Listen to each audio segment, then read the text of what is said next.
Dolamam mı?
Mustafa.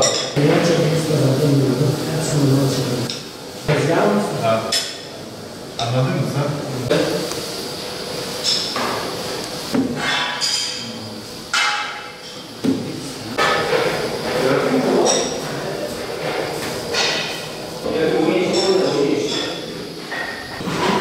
Ya Allah.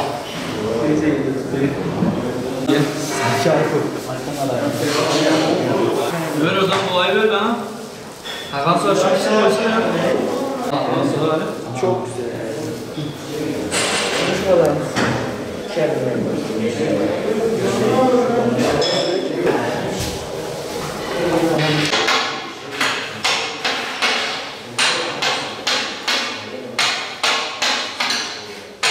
Gel gün gel.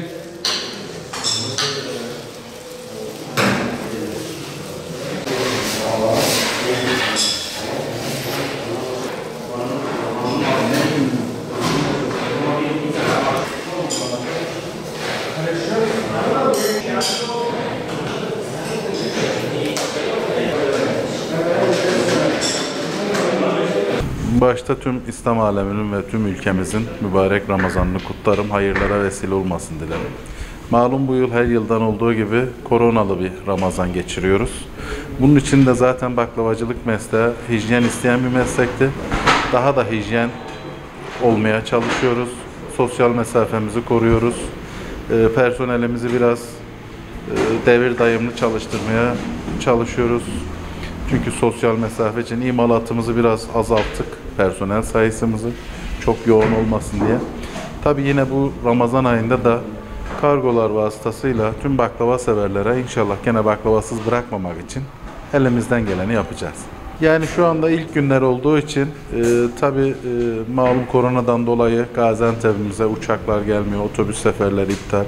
Yani kendi arabanızla bile izin olmadan şehir dışına çıkamıyorsunuz. Bu da bizim üretimimize biraz yansısa da yine de baklava severlere baklavasız bırakmamak için çalışıyoruz. Tabii eskisi gibi yoğunluğumuz olmasa da ilerleyen günlerde inşallah tekrar o yoğunluğu yakalayacağımıza inanıyorum. Tabii inşallah şu yönetim şekli çok güzel. Koronanın yönetim şekli, sokağa çıkma yasağı devam ediyor. Tabii insanlarımız da evde kalırsa, buna uyarsa İnşallah kısa bir zamanda bunu yenip tekrar güzel günler göreceğiz inşallah. Yurt içine de kargolar vasıtasıyla online satışımızla gönderiyoruz baklava severlere.